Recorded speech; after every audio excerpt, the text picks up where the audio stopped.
I could see business opportunities everywhere, and I was picking them up. So I had parenting products on the market. I had a range of envelopes in Officeworks. I had Australian rights to toothbrushes, for heaven's sake. I had the agency, and I also had Handle Your Own PR. And there is no way that any of those got the attention that they should have. So yeah, people said that from the beginning. Focus. And if you do, it makes a massive difference. There you have it from this week's guest. Focus. It is so easy to have lots of great ideas and want to get them all going at the same time. You'll hear this from our guest, Jules Brooke. She's bursting with ideas and she's here to tell us about her businesses, yes, plural, businesses, startup stories. Welcome to So You Want to Start a Business, the podcast where we interview business owners, entrepreneurs and other smart guests. This podcast will provide you with tools, insights and lessons from others who have walked the path before you, so you can hit the ground running to get started with your own business. As always, this show is brought to you by my book, So You Want to Start a Business, and you can grab an excerpt over at www.thestartupsteps.com. I am your host, Ingrid Thompson, and as always, it's my absolute pleasure to bring you these interviews, and I thank you for taking time in your day to spend time with us. Jules talks at a mile a minute, and there are a ton of lessons in this conversation. Listen out for those pearls of wisdom. You might even want to make some notes or pause and think about what she says. It's terrific, so settle in. Are you ready? Let's go. Let's take the next step to help you make your business dream a reality. Hello, and here we are today with Jules Brooke. Good morning, Jules. Good morning, Ingrid. Thank you very much for inviting me. Oh, thank you so much for being here. So, Jules, let's just jump right in. What is your business? What business are you in? Okay, so I'm in the business of teaching small business owners, startups and entrepreneurs how to get free publicity for their business. So I teach people how to do PR, and my business is called Handle Your Own PR. Isn't that fantastic? It's what's in the can is like, I just love a business that tells you what it is. So when did you start this business? Well, here we go. Here's the beginning of the startup story. So I actually came up with the idea in 2008, around the time of the GFC and the financial crisis hitting. And then I launched in 2009, but it was a very, very different business then. So I had a full-time PR agency that I was running, and anyhow, I have a full-time business that I was running, a PR agency called Handle Communications, and I just saw this opportunity and got it all wrong at first. So started off putting weight. It was all so wordy. I think someone would have had to sit down for about 8 hours to work their way through the website, and then redid the website, and the fifth one is the one that I currently have, and I've turned it into a SaaS platform, so software as a service, that people can actually use the platform to actually send out their media releases. Oh, that's right. Well, yeah. So it's actually, so when we say what your business is, do you want to describe how that works? Yes, what your business actually does? Sure, because it is a bit unusual. So what the website now does, so there's two sides to the business, I should say. One is that I do a lot of coaching and I do workshops and I run PR accelerators. And the other side of the business is the PR platform that we've set up. With the platform, you can actually go on, create your own media contact list by just talking, you get filtered through whatever topics you want to cover. And then once you've built your media list, you can go onto a page that you start writing your media release, but it's all there as a template. So upload your logo here and put your photo in here and headline here and whatever. And then when the media release is done, you then hook your email into it, and then you get to see all the journalist contacts. And I'm talking about, so there's a lot of services out there where you can send out a media release to say business media, and it'll say, we've got 144 contacts, click this button and it'll go out to all of them, but you don't know where it's gone. So with mine, you actually get the journalist's name, their phone number, their email address, their title, what it is that they do, and you just press a button to send it out to that journalist, and it pops up with a little email template so that you can sort of introduce yourself and attach your media release, and then sends it out, and then the website says what date you sent it out, and then on the next page there's a follow-up page where you can make notes about the campaign, and you can resend up a follow-up email out to the journalist. So it's pretty comprehensive. And it's designed to be really, really simple to use so that people who don't know what they're doing get guidance. And then there's a whole lot of information on there as well, education pages and videos as to how you use it and what you might need. So that's a terrific explanation. And so it's a bit like RSVP in the early days and these matching. So it's the person looking for someone else. It's like a job board that where there's two parties each looking. So the journalists are always looking for information to put in their journalism, and there's the people looking for their information to be put into publications. And yours is a matching site. So your site helps match people with that. So why did you, so you said earlier that you had a PR business, so you were doing PR for other people. Yes. So why did you set up this business? That's a great question. Because I set it up, so the GFC hit and I was really focusing on working with mumpreneurs. I had a lot of, that was sort of the beginning of the whole mumpreneur kind of surge. So a lot of women like me at, I was sort of 35 at the time, or maybe I was a little bit older, and I'd had a baby and I was working at that stage at agencies, and I just knew that that wouldn't work. And so I set up the PR agency by accident, met Mark Mitchell, who didn't realise that I didn't do PR and I wasn't game to tell him. So I took on a video that promoted the best of the comedy company and did quite a good job, and so got more and more out of it. So I kind of taught myself how to do PR. And then with Handle Your Own PR, around the time of the financial crisis, all our clients peeled off because $3,000 a month. For a small business, $3,000 a month is a really big amount of money. And normally with PR, you need to commit to at least 3 months. So pretty much it's a $10,000 spend. And so I sort of said to my business partner at the time, these stories are amazing and these products are incredible that people are coming up with. I think that the journalists would really like to hear from it anyway. Why don't we just teach people how to do it themselves so that they can do it themselves and it makes it much cheaper? And I guess that's sort of where it all started. And we did have, and we still have probably 75% women that use the website. But yeah, so the idea came from the fact that I knew that journalists don't really care where a story comes from. If it's a good story, they'll run it, and that I could teach people how to reach out themselves. If they couldn't afford us to do, to pay us to do it, then I could teach them how to do it themselves. And that's really what started the whole thing going. Isn't that terrific? So that's what your clients were going to get from it. But what did you want from your business from day one? So what was it? So it sounds like it solved the problem of not having any clients or having limited clients because of the GFC. It did, but it was sort of a bit more lifestyle-y than that, to be honest. I am a bit of a serial entrepreneur, so I'd already had a graphic design business for a few years in Melbourne. Then I had gone overseas and worked as a freelancer at all the big agencies in London. And then I'd come back and been working in agencies, and what was pivotal was my son being he was just a little baby, and the agency I was working at were one of those ones who kind of, checked the watch and said, "What are you doing leaving at 6 o'clock?" And of course, my child was spending a lot of time in childcare, and I just suddenly thought, I know I can do this. I've done it before and I'm going to give it a go. And it just took off really quickly.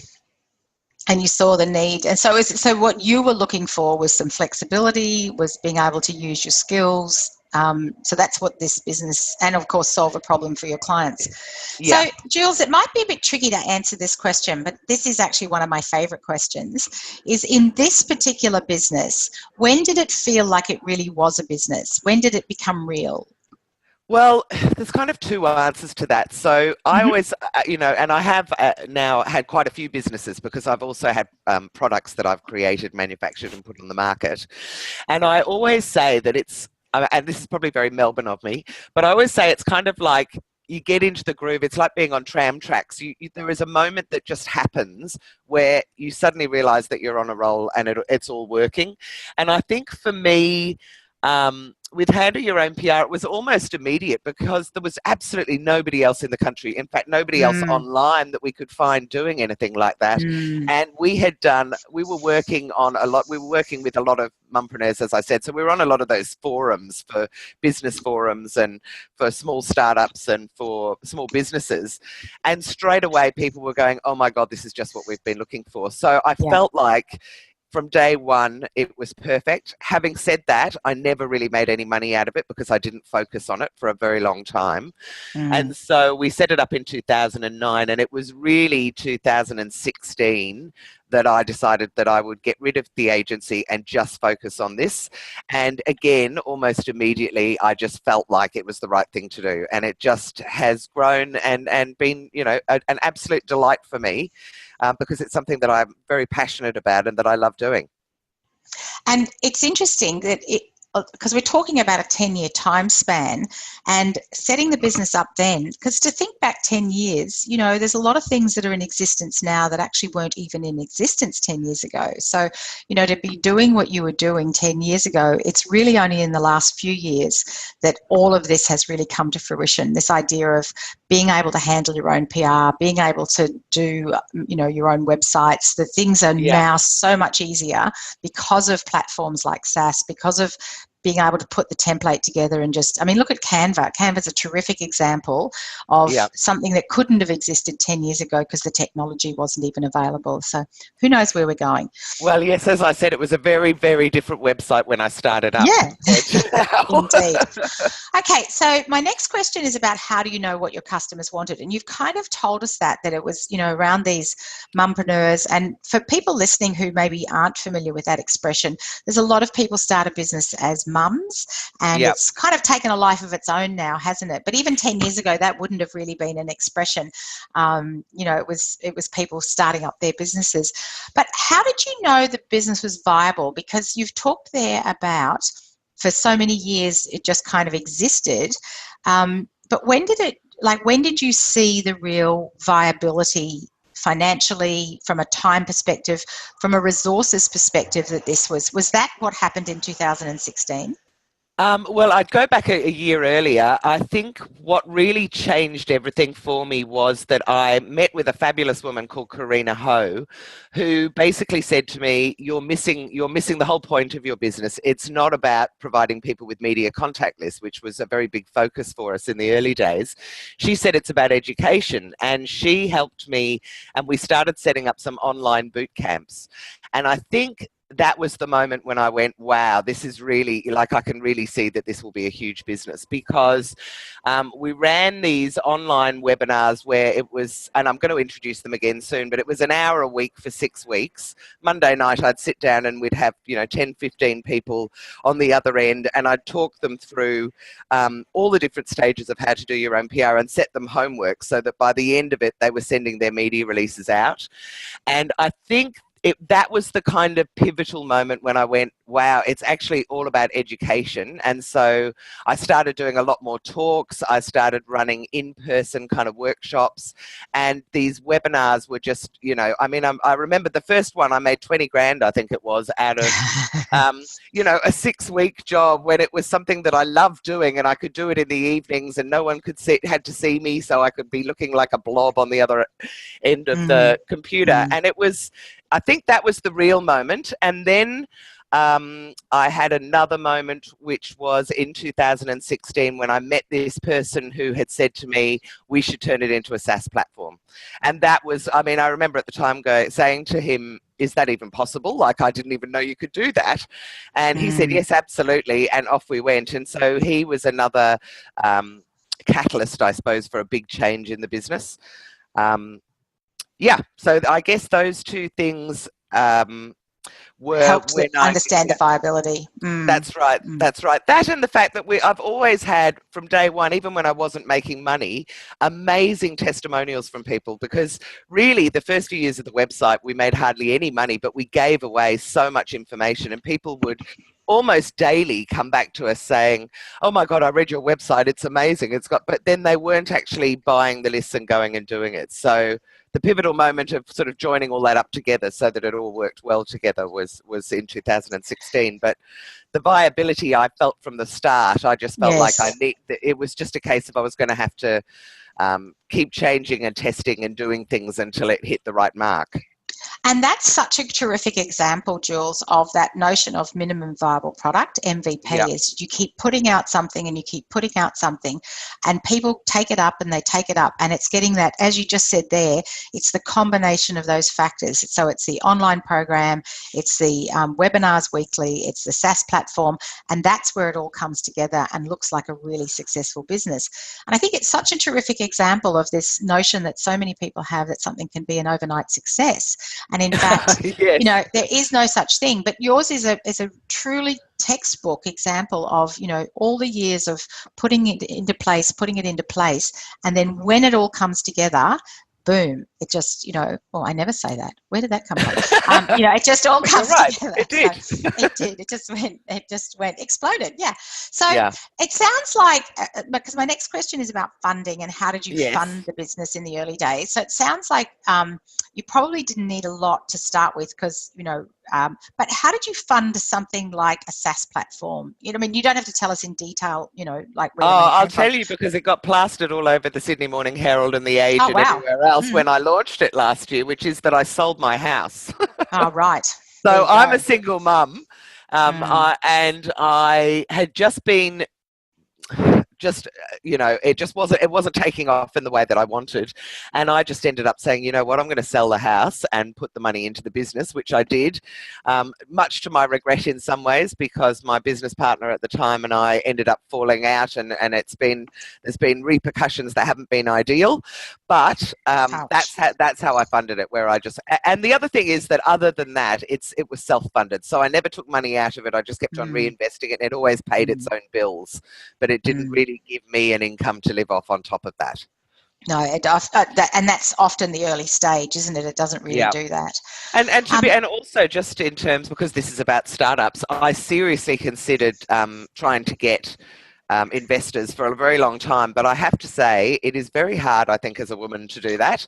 And also it's so rigorous, the amount of paperwork that you need to do, that you almost need to take your eye off the business for 3 months to go and prepare yourself for an investor, and I just didn't have the time to do that. But that was on my radar. Well, I just want to say, very brave to sell your house. There's been a couple of people on this series, So You Want to Start a Business podcast, who've talked about, you know, taking really drastic measures like that to fund their business, or using the deposit for a house instead of buying a house to actually, you know, get the business off the ground. It's a huge commitment to be able to do that.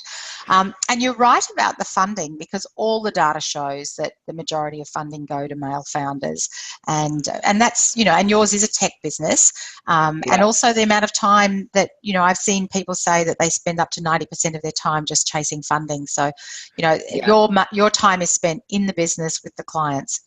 Speaking of clients, how do you find new customers now? How do you know who they are and where are they? And, you know, so handle your own PR right now, Jules. Yes. How do you find new customers? All right. Coming on podcasts like this. No. Well, I mean, seriously, I do a lot of PR and I do a lot of podcasts, radio interviews. I write a lot of articles for magazines and newspapers that I think are targeting my target market. So my target market is, as I said, small business owners, probably with a slight skew towards women, just because I'm part of a lot of women's business networks, and I don't know, there's something about women in business that I really enjoy. I really enjoy the kind of lifting up of people. So I do a lot of talks as well. I do talks for councils, I do talks for small business networks, and also for incubators and for co-working spaces. So I do a lot of those talks, and that sort of, you know, just builds up my name. I'm very active on both Facebook and LinkedIn. I'm shit, to use, the non-technical term, at Twitter and Insta, and I know I probably should get onto them, but I've sort of found my favorite channels and I'm on them all the time. And then the other thing that I do is I do a gazillion meetings with people and look at ways where we can partner with them so that they promote us as well. So, for instance, last week I had an event in Sydney with flaunter.com, which is a website that helps people get their product PR out there. And I also partner with people like Business in Heels, which is a big networking group in Australia. And those kind of things. So I keep my eye out and my ear to the ground and approach any business that I think is a good fit with my customers. So I guess that's the main way that I get new customers. And obviously now we're, and this has probably been only in the last 3 or 4 months, we've gone pretty heavily on digital marketing and email marketing, which is working very well for us as well. So you're a really good example of handling your own PR. Absolutely. I felt that I had to walk the walk. So if anybody's looking for inspiration, they ought to just check out your profile, your website, sign up for your newsletter, and take you as a really good case study. If they're doing the same kind of, because you're in a service industry and a technology, so there's lots of really good example there for people. That's right. Yeah. So just at this particular point, Jules, do you want to just tell us what exactly is your website called? Is it called? Okay, so it's called Handle Your Own PR. It's HANDLEYOUROWNPR. So exactly as you would write it out, .com.au. So .com.au. So everybody who's listening, jump over there and check it out, because there's a whole lot of different products and services available. Which leads me to my next question. What process, and you don't necessarily talk about the actual prices of everything that you do, but how do you decide a pricing strategy? Because Jules, this is one of the questions I get over and over with my clients. People say, how do I charge? What do I charge? How do I know how much to charge? How do you approach that pricing strategy? Well, I have to say, there's not a lot of science behind mine, to be honest. It's happened through trial and error, really. When I first started the website, like I said, it was reams and reams of writing and reams of media contact lists, and I priced them all at about $1,500 because I thought, people are going to be able to use them time and time again, and they're paying $3,000 for an agency, so I'm sure they'd pay $1,500 for a media list. That didn't work at all. I think we had absolute crickets to that one. So then then I sort of put a very vague kind of science behind it and thought, we'll start selling media contact lists and we'll make it about $5 a name. So I cut the media contact lists into much smaller amounts. Then I started the training. We priced that really high, then had to bring it down with the website. Even now with my SaaS platform, I had started off thinking we'd charge $300 a month for sort of, unlimited use of the media contact database, and $80 a month for 30 media contacts a month, and you could choose them. And that hasn't really gone anywhere. And I've now made a big decision to make it super cheap and affordable. So I did a promotion over Christmas that worked really, really well at the $3.99 mark. So I have now changed the price of the website to only $397 a year. And that's starting to build us a bit of traction already. So I wanted to make it, because I know what other options are out there, and there's only a couple, and most of them are $500, $600 a month. So I priced it really, really cheaply, and then with the training, same thing. So I used to run 2-day events, and it was $4,000 per head, and I've just decided to make it $500 a month per person to come to 4 each year. So I'm really it's trial and error, I have to say. I actually, in the early years, did PR for a friend of mine who is a pricing specialist. He runs a business called Pricing Profits, and his whole business, his whole life is all about, he goes and works for those big petrol companies and tells them how much to charge for petrol and things like that. And even he didn't quite get it right. So, I think it is, to an extent, trial and error. There will be a point when you will realize everyone's starting to purchase, and that's when you've hit the right mark. Having said that, when you've got products, it's much easier, because there is actual, there's a I want to say a sum, but that's not the right. But there is a way that you can easily work out what your products should be if you're in the product space, because then you put on your margins for this and that and whatever. But when you're selling a service, it's much, much harder to come up with the right pricing, I think. Well, and also too, it's dependent on, like, even with a product, I mean, I'm sure my Apple iPhone didn't actually cost $1,000 to produce, but No, it's the technology behind it that helped to cost $1,000. So you're actually that's paying right. for more than the actual product. And, you know, for $400 for a whole year of, you know, that platform, that's less than $8 a week. So, I know, you know, for it's most, crazy. you know, you can't even get a glass of wine for $8. So that's what I Well, always, that's right. I price my services when I'm buying something, as I think about how much a glass of wine costs me. So, Well, I guess so people, for less than a glass of wine a week, you can have this PR. Anyway, this isn't a sales podcast. no, This no, is thank you. an No, no, education but thank you podcast. anyway. But seriously, when, you know, like, when we're looking at how much things cost and whether we're in a business or not, you know, like $400, if you're going to spend $400 to buy this service, then what do you have to sell in your business to be able to pay for that service? So, you know, there's always two sides to a Well, pricing that's strategy. yeah, and I guess where I had started and why my prices were so high in the early days is the value that you get from an article. So if you get an article Yes. in the Fin Review, say a quarter-page article, that if you bought it as an ad would cost Poof. 20 grand. You Yeah. know, so I was kind of, and if you manage to get yourself on TV, because I've got TV producers and things on there, you know, Yep. 30 seconds on TV can be $25,000.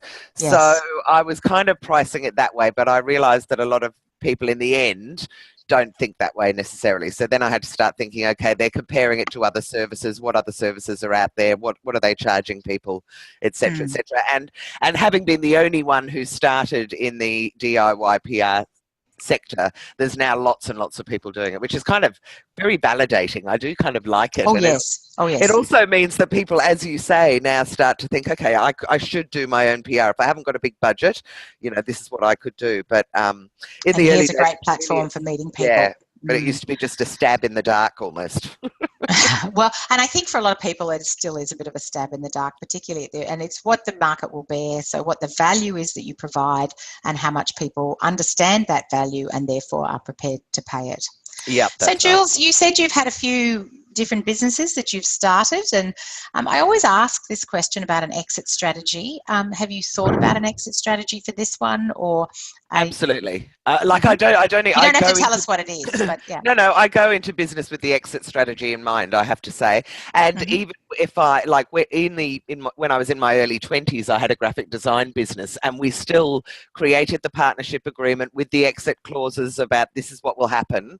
And thank God we did, because it was, you know, at the time, it was just really good that we had that in writing, because it wasn't the happiest of endings. So I'm a big believer in exit strategies, but I have intentionally built up Handle Your Own PR, ideally to be sold to, you know, a big PR agency or another big company that does media contacts, or maybe someone in the media. But yes, I mean, I'm on a path where I'm hoping that I'll be able to exit at least running the whole business in 3 years. Terrific. That's my plan. There's a plan. And that takes about that long to sell a business, actually, from when you start thinking about it to actually. Okay, so let's have some reflective questions about you. So we've talked about your business quite a lot. What's one thing that you really wish you had done differently in this particular business at the beginning? I wish I'd worked full-time on it from the very beginning. Okay. To be honest. So, I mean, I feel that by not focusing on it, it just sort of, you know, trundled along aimlessly for 7 or 8 years. So really, the big thing I wish I'd done from the very beginning, which a lot of people told me to do, was to focus on it. But I was coming up with business ideas left, right, and centre. I felt like I had twins in 2006, and I felt like some switch went off in my head where I was just, I could see business opportunities everywhere, and I was picking them up. So I had parenting products on the market. I had a range of envelopes in Officeworks. I had Australian rights to toothbrushes, for heaven's sake. I had the agency, and I also had Handle Your Own PR. And there is no way that any of those got the attention that they should have. So, people said that from the beginning. Focus, and if you do, it makes a massive difference. So for the people listening, that is because, you know, one of the things that often happens, people who want to start a business, is that they are like you with lots of different ideas. So it's a really good lesson for people to hear, you know, that's something that you perhaps had wished you'd done. Anyway, you can't, but Yeah. it's just always No. good to look back and see that. But That's focus right. is really what it needs. Anything Yeah. to be successful really needs focus. So Yeah. this is now a slightly different question. What do you really wish you'd known from the start? Now, given that you'd had other businesses, you probably came into this business with quite a lot of knowledge. Is there anything you wish you'd known? I think it just comes back to focus again. I just wish I had realized that. So there are out there in entrepreneur land, there are kind of two schools of thoughts. And of course, I was around a lot of blokes at those days. There would be, you'd go to these entrepreneurs events, there'd be 3 women and 90 guys. It was amazing. And the way that the guys all thought was, you know, you've got to, well, there's 2 schools. So one was have a whole lot of different businesses, and then that theory of one of them will float to the top and work, and then if it doesn't, you've got these other ones behind it. So that is one. And I've heard there's a guy called Pete, I can't remember what his surname is, from Deloitte, that did some talks along those lines, and he was like, have 3 or 4 things on the go so that you can you know, move from one to the other very quickly if one doesn't work. But the flip side of it, so I was following that kind of methodology, I guess, sort of in a very sort of casual way. The flip side of that is just find something, work on it, focus on it, make it your whole raison d'etre, and that will give you the traction that you're looking for. And I guess, you know, that's what I have learned, and that's what I wish I'd known from the start. Good. Okay, well, we've reiterated that now, so I'm with you. I'm totally with you on that, because it's made a big difference in my business too. When I absolutely focused on just this, it's really made a huge difference. I think there's a lot of people who, look, it's very scary to give up regular income, whether it's, you know, your own business or you're employed, to take that leap of faith and go and focus on your own business. But, you know, I think it just makes a massive, massive difference. So it does. Now, feedback. Feedback and assistance. So the next question is about who have been of greatest assistance to you. So who has been of greatest assistance? To be honest, it's an army of people. It started off with my business partner at the time, who was just so supportive. We were both running the agency, and I said, I really want to set up Handle Your Own PR, and she said, let's just do it. And she was brilliant. So she stayed in it for the first 2 or 3 years and then decided that she'd had enough. Then I would say another one was this awesome woman, Karina Ho, who's a digital marketing expert who just loves Handle Your Own PR and was great about helping me with the webinars. And then at Christmas finally took the advice that a lot of people have been giving me over the years, and that of course I kind of went along with but didn't necessarily follow, which is get yourself a business mentor. And I found an amazing guy called Paul Lang, who's up in Sydney, who was actually a co-judge with me at a pitch fest for a business group. And I don't know what it is, but he and I, the chemistry has just worked so well. And so it's only very short term. It's only been, the last 5 months, but boy, oh boy, he's made a dramatic, huge, enormous difference to my business. So having that business mentor, somebody that kind of is doing the journey with you and can advise you and ideally has done it before, has just made a massive difference. So, and then of course I can't forget my boyfriend, who is doing all my videos for me and recording sound and creating audio books, and is just, you know, emotionally supportive as well as sort of being practical support. So, and then there's my kids, and then it goes on and on. It's an army of people. It's an army of people. It really is. It's been all along. There's always somebody that's helping you at some stage in the business. Indeed. It's not something we can do on our own at all, is it? No. Who gives you feedback, Jules? Where do you get really good feedback? Going back to partners, I would say partners, friends, customers. I mean, I know that they're probably the customers is the most real, because friends and partners will tend to be very supportive most of the time and sort of say, you know, you can do it and it's going to be fine, and keep your head up, and, you know, you're nearly there, and all that kind of thing. Your customers, I think, are your best gauge of feedback, because every once in a while you'll get someone who has a really bad experience, or somebody who's really disappointed because they haven't managed to get publicity, or they've tried and the journalist hasn't written the story that they wanted them to write. So that really helps me. That's the kind of thing where I go, okay, so I need to now create some education around that. I remember a woman said to me years ago, when you're writing to the media, am I writing as if I'm the journalist, or am I actually writing a letter to the journalist? And, you know, that was just one of those moments where I went, wow, I just, you just assume because you're so close to something that everybody would know. And when I said, no, you've got to pretend you're the journalist, they were like, oh my God. So it's that kind of feedback that helps me improve the business. Then just before Christmas, as I said, I did a big promotion, which was to get foundation members, which are kind of like my inner circle.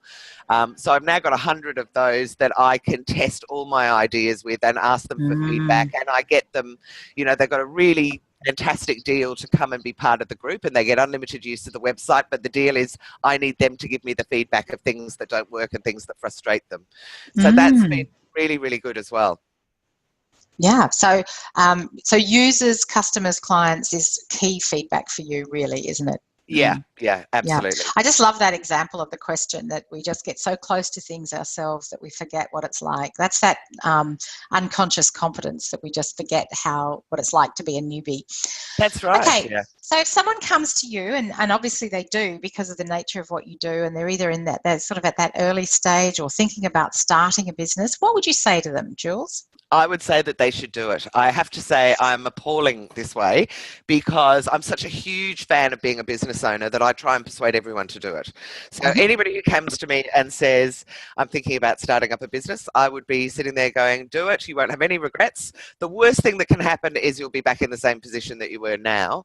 Working, needing to go and get a job or whatever it might be. But I love being a business owner. I love helping people try and work out, who their customers might be or how they could monetize their business. But anyway, I could go on forever. But my answer just do is it. I would tell everyone to do it. Just tell everybody to do it. Okay, so thinking about yourself, what are the 3 characteristics that you think you have that make you successful in your business? Okay, I think for any entrepreneur or startup, the most important thing that you have to have is the determination to keep going. I think tenaciousness is everything when it comes to starting up a business. A lot of people give up at very early stages. A lot of people don't try and think outside the box. How can I save it? They just go, it doesn't work. So I think tenacity is just really, really important. I'm very lucky in that I have got the ability to do sales, and I was a salesperson for the first 10 years of my career in newspapers selling advertising. So I think having that ability for me personally has been huge because I'm not afraid to approach people. I can think in a way where I go, well, so if I approach a company, I'll be thinking, okay, so what would they get out of me? What can I make myself sound attractive to them for? And I have the ability to do that. So I think I'm very lucky in that I'm quite gregarious and outgoing that way. And I also think I am very creative. I'm very creative with ideas, with products, and I love design and all that sort of thing. So I think that creativity helps when you are sort of looking at a brick wall basically and going, how the hell can I get over this because this bit doesn't work? I'm able to sort of think sideways. I'm very right brain rather. Is it right brain? Whatever the bit is that's not maths oriented. I don't know. Actually, I was just reading something recently there's somebody debunking the right brain, left brain kind of thinking. Apparently the brain is much more complex than that. So I'm sure it is. I'm sure it is too. Gee whiz, we've only taken this long. I love coming up with the ideas. I don't like implementing them and all the You're numbers. Not an implementer. I need to do it. There's a terrific tool when I was working in a corporate. There was a terrific tool for teams. And I think there's one on the market now for individuals in business is to help people work out in a cycle around the creative and the putting it together and the planning and then the concluder producers. And, there's this whole cycle of an idea. And in teams, you need to have some of everybody in the team. And in a business, you need to have it. And if you haven't got it, if that's the stuff a person can't do, then it's important that they find someone who can. That's right. So, you come up with the ideas and other people do the work for you. So, well, yes. Jules, thanks so much. Oh, this has been such, and look, honestly, listening to you, you talk about handling your own PR. You know, I can hear how you handle your own PR just in how you do things. So Thank it's you. been a terrific conversation. Is there anything else? So the people listening to this podcast are people thinking about starting a business, or who are maybe in that early stage. Maybe it's someone with a little quiet dream, or maybe it's someone who's out there telling everybody. But is there anything else that you would like to add to the listener? Oh, look, it sounds corny, but I really feel that everyone should be doing PR. I really feel like if you haven't got much money, what people don't realize is that getting articles in magazines and newspapers and getting interviewed is 100% free.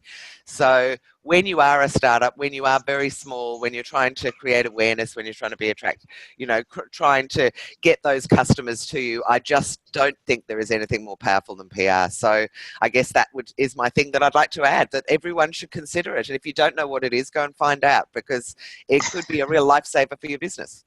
And it's not, you don't have to do it with me, just do it. No, just do it. Jules, That's can I right. just ask you, so just to clarify your platform, because there's a lot of people listening to this, actually more than half my audience is actually not in Australia. Right. Is there an equivalent of what you do offshore, or is yours particularly for journalists and media in Australia? So my handleyourownpr.com.au is only for people in Australia. Having said that, we've just launched in the US. So I have a wonderful woman called Krista in California who is running handleyourownpr.com, which has all the US media contact lists. And my vision for the business is that we will be doing the UK, and maybe I'd really love to get into India and South Africa in the next sort of 18 months. So that it will help people overseas as well. And if there's anyone listening that knows about PR that would like to set up Handle Your Own PR in their own country, then please contact me, because that's what I want to do. There you go, handling your own PR right to the end. Jules, thanks so much for your time. It's been a terrific conversation. Oh, my pleasure. Thank you so much, Ingrid. Thanks for listening. How fabulous was that? Jules really is a walking advertisement for her own PR. I really like how honest she was about her pricing strategy and how she changed it to meet what the market was prepared to pay. She said there will be a point when you realise everyone's starting to purchase, and that's when you know you've hit the mark. My huge thanks to Jules for this conversation. As always, you can find a full transcript of the podcast over at my website, healthynumbers.com.au, with all the links and the show notes. And it's my new website now, so you'll have a great time having a great look around all the fabulous gifts and information that is on that website. And I want to give you a gift before you think any further about dreaming about your business. Do you crave some actionable steps to help you get started? Or are you someone that actually gets what it's like to start a business? Do you want that from someone who knows what to do and when, so that you can get your business off the ground? Head over to the website healthynumbers.com.au, where there are so many resources waiting for you. I look forward to sharing with you some of the things I've learnt from over 15 years of business experience working with hundreds of people just like you. You'll find my business checklist ready to download, so you can avoid the common mistakes so many others make when starting a business.